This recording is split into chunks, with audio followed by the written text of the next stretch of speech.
Olá, Piracicaba, olá, região. Estamos dando início a mais um programa Piracicaba em Destaque. O destaque, a partir de agora, nós convidamos novamente a psicóloga e psicanalista Edazi Maidar para estar conversando com a gente, trazendo mais um tema que, na realidade, é um tema que vem complementar o tema do mês passado, onde nós falamos sobre traição, e hoje, mais especificamente, a traição emocional.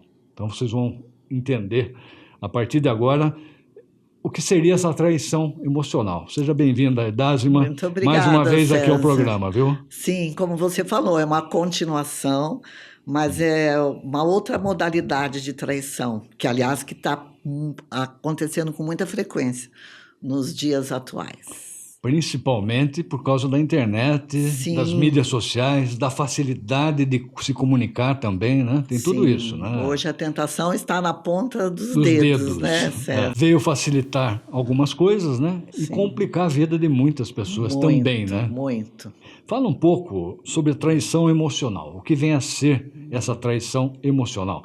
Quer dizer, a pessoa não chega a concretizar algum ato mais físico, é isso, Edásima? Exatamente, É. César. A traição emocional ela é caracterizada justamente por isso que você está colocando. É. Existe um envolvimento afetivo, geralmente, quase sempre, aliás, escondido do parceiro, é mantido em segredo, né? Não existe o toque físico, como você Sim. mesmo está colocando. Só que há uma intimidade que ela vai crescendo e acaba ferindo aquele pacto de lealdade entre o casal.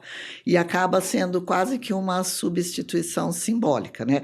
Aquilo que era partilhado com o companheiro ou a companheira, né? Acaba sendo dividido com essa pessoa fora do relacionamento.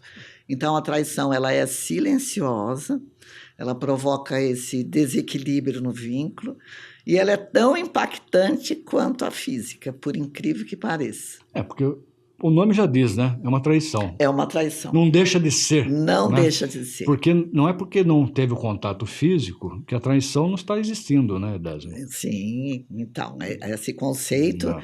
é muito relativo, né? A traição não engloba só o corpo, né?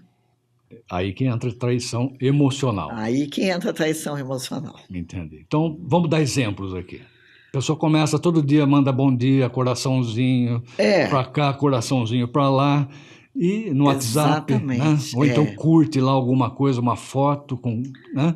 Essa é uma questão que você está pontuando muito importante, César, É, porque o limite entre a traição emocional e a amizade é muito tênue. sim, Vamos tentar identificar, então, como é que começa. Ninguém começa com a intenção de trair emocionalmente o companheiro, né? certo. Ou a companheira. Acontece, o início é assim. Existe uma conversa, a busca de apoio, a busca de compreensão, de dividir alguma coisa Viu? ou E outra. sempre o outro é o ideal, né? Longe, Sim, longe é o ideal, a né? longe é aquela projeção do nosso imaginário, né? É. Então É a começa pessoa assim. perfeita, né? Tanto para o homem como para a mulher, Sim, né? essa projeção imaginária sempre está presente. Então começa dessa maneira mesmo, César, aos poucos, e vai crescendo, e a hora que a pessoa se dá conta, ela já está envolvida emocionalmente, e isso acaba ferindo aquele pacto de lealdade, como a gente já falou, né? Mas às vezes é difícil identificar. Como a gente saber que está traindo emocionalmente, né? Primeiro, você começa a apagar as mensagens, você evita expor esse grau de intimidade que você tem com essa pessoa para o seu companheiro. Sem querer, você começa a pensar mais em conversar com o outro do que com o seu próprio parceiro. Então, isso acaba causando uma confusão emocional. E quando esses sinais estão presentes, você já está no campo da traição emocional. Mesmo que não haja ainda essa intenção de trair explícita, você já está. Agora, se a pessoa está apagando algo, é porque ela sabe que está errado, né? Ou Sim, que ela. alguma coisa o outro não vai Exatamente. gostar, né? Aham, ela Ela tem está essa tentando esconder, consciência. né? Tem É, essa consciência. tem essa E tem consciência. muitos casos hoje Tem no seu muitos consultório, casos, tem Edásima, é? muitos Tem casos. muitos, Por isso que é. eu falei que é o que está mais acontecendo hoje, justamente pela facilidade, né, de ter acesso às redes sociais e a tentação está na ponta dos dedos, né? Então é muito mais fácil acontecer do que a física. Entendo. E essa questão de falar, é a minha amizade, é uma amizade que eu tenho. Até que ponto isso Então, a realmente... amizade A tem um amizade com o limite, né? sexo oposto, né? A amizade, É. ela tem um limite, né? Então, como eu te falei, quando a pessoa começa a observar esses sinais, né? Quer apagar, quer ocultar, tem vontade de conversar, aí já não está mais no campo da amizade, né? A linha realmente é bem tênue. Quando ela se dá conta disso, o ideal é ela tentar identificar o que levou ela a se apegar a essa outra pessoa, né? Uma das coisas é isso que você falou, essa projeção imaginária de que com o outro eu vou ter um contato melhor, ele vai me compreender mais, ele tem mais vontade de conversar comigo, ele valoriza mais o que eu tenho para trocar. Quer dizer, e não conviveu ainda para saber como é que é o dia a dia, né? Exatamente. Então, o ideal é uma coisa, né? No virtual, né? O virtual é o ideal, Mas o dia a dia, exatamente. acordar, olhar para a cara do outro, né? Cabelo espetado, Isso. né? E outras coisas mais, O né? virtual entra muito realmente Aí nesse cria-se campo. uma áurea em cima né, do ideal. Agora, tenha como combinar isso, Edasma, de repente, o casal. Tem. Você tem muito isso numa terapia de casais, é Sim, isso? numa terapia de casal. Até onde o outro pode chegar, que não vai se afetar? Sim, isso é muito importante. Numa terapia de casal, isso é uma das coisas que ocorrem. Sim. Viu? Essas combinações, né? Deixar explícito para o outro o que é traição para você, o que é para mim, porque para uma conversa pode ser algo natural, inocente, para o outro, isso pode ser uma quebra total de confiança. Então, cada um é um, né? Cada cabeça. Então, é ideal que eles combinem direitinho, até onde cada um pode chegar. Sim, o limite, né? Esse é o limite, de né? cada um. Que não vai afetar, né? Agora, quais os efeitos disso num relacionamento? Vamos supor que o casal não combinou nada e, de repente, as coisas começam a acontecer, né? Isso é fundamental, que você está colocando. O ideal é combinar, né? Sim, antes, para não ter essas surpresas, né? Sim. Os efeitos, eles são, assim, inúmeros, né? O principal é que quebra confiança. Quebra confiança, provoca insegurança, cria um distanciamento. E aquele que se sente traído se sente desvalorizado, preterido, né? Desmerecido. E além daqueles sentimentos, né, César, de exclusão, inadequação, comparação, será que o outro é melhor que eu? Tem tudo isso. Entendo. Né? E aí caracteriza realmente uma falta de amor, Edasma? Na verdade, a gente pode dizer que não é uma falta de amor, mas sim, uma evidência de que está havendo uma lacuna. Alguma coisa está acontecendo nesse vínculo que ele ficou fraco. Sabe quando o sinal da internet fica fraco? Ele existe, mas está fraco.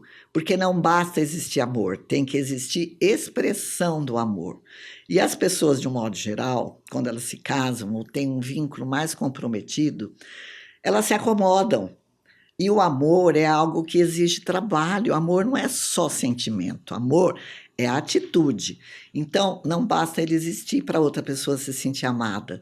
Tem que existir ação, né, para o amor ser convincente. Você tem que falar, elogiar, querer conversar com o outro, olhar nos olhos, trocar carícias, desejar sexualmente. Porque, eu amo, mas não faço nada. Sem querer, você também pode estar contribuindo para outra pessoa entrar no território da traição emocional. Entendo, né? entendo. Por isso que eu falo, sempre não tem culpados. 50%, na dinâmica do casal, 50% de cada um tem a responsabilidade. Às vezes um trai, mas aquele que foi traído, que gerou esta abertura para que acontecesse uma falta que fizesse com que o companheiro fosse buscar fora do relacionamento aquilo que não está sendo preenchido dentro. É algo que você já comentou em outros programas, né? A culpa nunca é de um só, né? Nunca é de um só.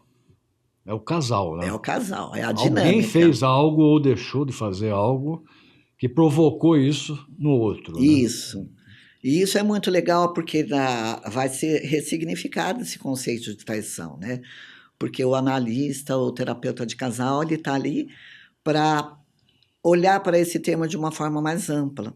E geralmente eles chegam assim, olha, eu sou vítima, né? Não chega a falar, mas se coloca no lugar de vítima, o outro é culpado, o outro que me traiu, e de repente começa a ressignificar isso, e ela começa a se dar conta o quanto ela contribuiu sem querer, porque é aquela coisa, né? Ninguém estaciona onde não tem vaga, né? Sim. Então sempre tem uma falta que às vezes não foi nomeada, às vezes não foi identificada, mas que já estava presente.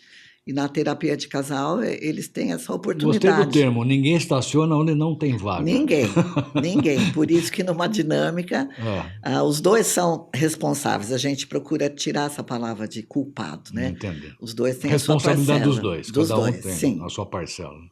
Tá. E agora você como especialista em sonhos, né? Sempre nós temos aqui um sonho para se falar, uma interpretação sua. Dê um exemplo, Idázima, em relação Ligado a esse tema. A esse tema que é a traição emocional. Uhum. Que caso que você tem para lembrar de algum cliente seu, de algum paciente seu? Eu vou me lembrar de uma moça, né? Que ela estava também mais ou menos no início do tratamento. Contava algumas coisas da relação dela com o namorado, até então era um namorado, mas um namorado já de longa data, né? Uma relação duradoura já, embora não tinham assumido uma relação mais estável, né? Um casamento, alguma coisa assim. Mas ela teve um sonho que ela estava esperando o elevador com uma pessoa do lado, tinha várias outras do outro lado, o elevador chega e eles sobem juntos. O elevador começa a subir de uma maneira muito rápida, não para em nenhum andar, né? E ela lembra, assim, de ter sentido, sabe aquele arrepio que dá de medo, assim, ao mesmo tempo misturado com emoção? Aquela sensação de medo misturado com tensão, né? Ela se lembra de ter sentido isso. Outra coisa que ela notou no sonho, o elevador, uma das paredes era de vidro, né? E ela lembra que sentiu vergonha, porque ela estava de saia, assim, e ela falou, nossa, e se eu for vista aqui? Ela sentiu vergonha, sentiu inibição, e ao mesmo tempo esse misto de tensão e medo, né? E excitação, porque o medo ele provoca um pouco de excitação. Esse elevador sobe reto até o topo e para lá. Quando ele para lá, a porta se abre e dá de frente para um restaurante. O restaurante quase não tinha ninguém, tinha poucas pessoas, e ela se senta com essa pessoa que estava no elevador, né? Ela se senta e, enquanto eles pedem ali o cardápio, ela observa que numa das paredes tinha um quadro. Só foi isso. E essa pessoa não era o namorado dela. Não. Agora nós vamos para as associações, vamos né? Lá. Que é o trabalho do sonho, que é aquela interpretação coisa. A interpretação, ela só pode vir do analista, que é um trabalho em dupla. Nós não somos decifradores de sonho. Nós usamos técnica científica para interpretar sonho, né? Senão fica aquela confusão que sonho é algo esotérico, mágico, místico. Não. Não o que produz o sonho é o nosso inconsciente. É o nosso inconsciente. E as verdades estão ali, muitas vezes, encobertas da própria pessoa. Está implícita ali. Está implícita, mas muitas vezes ela nega ou olhar para aquilo causa um desconforto. Então, no sonho, a censura ela é abaixada, mas ela não desaparece totalmente. Agora, vamos ao trabalho que nós fizemos juntas, tá? Até aí não tinha nada explícito, né? Tá. Então, vamos começar as associações. Ela se lembra do quê? De esse misto, né, de emoção e medo com subindo o elevador. Ela se lembrou também que esse quadro que está lá no restaurante é um quadro que ela tinha no quarto dela. No quarto onde ela ficava muitas vezes com o namorado. Entendi. Olha só. Interessante, né? E ela se lembra também que esse desconhecido com quem ela estava no elevador estava com um boné. E era um boné, ela não via o rosto do desconhecido porque a aba estava abaixada. Tá. Olha que interessante os detalhes do sonho, né? Sim. Mas ela viu que estava escrito aqui no boné Nike, era um boné da Nike. Aí, olha só, daí ela foi puxando, né? Uma coisa puxa a outra, isso que é a associação. Ela foi se lembrando, então, que ela tinha se encontrado recentemente com um colega da faculdade, num grupo que ela conheceu de grupo, assim, de estudos online, né? Ela encontrava com ele também no real, e aí eles começaram a conversar. pelo Messenger. Virtualmente. Virtualmente, pelo Messenger. Aí começou aquela conversa, primeiro sobre livros, depois sobre a vida, depois ela contava algumas coisas que acontecia com o namorado, aquela intimidade foi crescendo e ela foi gostando, porque ela sentia que ele ouvia ela e valorizava as conversas que ela tinha. Tinha uma troca, assim, que ela achava que era muito gostosa, que era mais gostosa que ela tinha com o namorado. É aquilo que nós falamos, começa a criar um ideal, né? Começa a criar um ideal. Ah, esse me escuta, esse me leva a sério, esse se preocupa comigo, esse ele fala, espera. eu nunca faria isso com você. Isso. Eu nunca faria isso com você. Exatamente. Então, ela se dá conta, pelas associações do sonho, olha só, o quadro que ela identifica ali no restaurante é o quadro que estava no quarto. O boné do desconhecido era o Nike, é o boné do amigo. Do amigo. Né? A emoção que ela sentiu era um misto de excitação, é um desejo de viver uma aventura com ele. O vidro do elevador, que ela tinha vergonha. Vergonha, porque todo relacionamento secreto, ele provoca o medo de ser descoberto. A pessoa sabe, como você falou, como aquilo vai ser difícil, né? Porque ela sabe que vai machucar o outro. Ela sabe que o outro vai passar a vê-la ou vê-lo de uma forma que não via até então, né? Então, aquela vergonha já antecipada, que ela sabia que o outro ia sentir à medida que fosse descoberto isso, né? Então, ela se dá conta, através do sonho, e depois contando desse amigo, que esse desconhecido do sonho era justamente ele, e que não era uma simples amizade, não era só um bate-papo, já existia ali explícito um desejo secreto, um desejo sexual não reconhecido e não admitido. Então já era uma traição emocional. Já era uma traição emocional. Agora, o que ocorre? Há pessoas que dizem, então não é muito bom o sonho, né? Porque, de repente, ela já vai ver o desejo e ela vai ceder a esse desejo, mas não. Aí é uma escolha da pessoa. É muito importante ela identificar que está havendo um desejo, porque ela tem duas saídas. Ou ela pode recuar, ela se dá conta, ela se dá conta que ultrapassou o limite, ou ela pode ir em frente, mas é mais fácil ela recuar na medida em que ela vê o desejo, porque quando nega, o desejo cresce. Isso que acontece. Então, no caso dela, ela recuou. E identificou que ela estava, vamos colocar entre aspas, extrapolando os limites dos relacionamentos. Isso, César. Depois a gente foi trabalhando, eu fiz ela identificar o que estava faltando na relação dela com o namorado, que encontrou nesse homem um campo aberto para dar vazão às carências dela. Daí ela teve uma conversa com o namorado, ela expressou para ele, olha, eu sinto falta, você quase não conversa comigo, você não me escuta como eu gostaria de ser escutado, raramente você faz um elogio. Então, ela foi explícita e, a partir dessa conversa, houve um rearranjo. O relacionamento dela melhorou. O relacionamento dela melhorou. Então, foi ótimo para ela, porque ela estava, assim, à beira do abismo, né, a gente pode dizer. Muito bom. E quando ela se deu conta, através do sonho, porque ela estava negando para ela mesma que era só uma amizade quando já havia um desejo sexual. Bem, conversei aqui com a psicóloga e psicanalista Edásima Aidar. Edásima, eu quero agradecer mais uma vez a sua atenção dedicada ao programa. Com certeza está aliviando emocionalmente muitas pessoas com suas dicas, né? Pessoas que nos acompanham já, acho que há quase um ano, né, que nós estamos nessa... Sim, é verdade. Essa parceria aqui. E é uma conversa muito importante para ter antes, né? Antes que aconteça, César, como você falou, né? Combinar os limites, os acordos, né? Sim. Mas está ótimo. Agradeço mais uma vez e deixo um contato para quem quiser tirar alguma dúvida, por gentileza. Então, meu Instagram é Edásima Aidar, emendado. Colocando aqui embaixo. Isso.